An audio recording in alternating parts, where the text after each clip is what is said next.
हमारे बिल्लू दिलदार ने देखिए कैसे दुचक्का पर लकड़ी नहीं खींचने की कोशिश कर रहे हैं। दिखाइए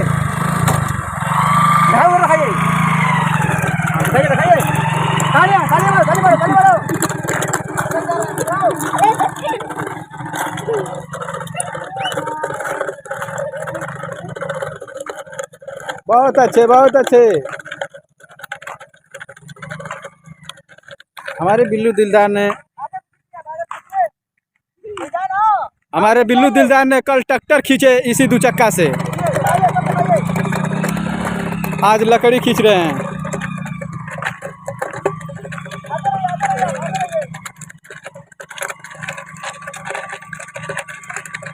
और अगर हमारी वीडियो अच्छी लगी तो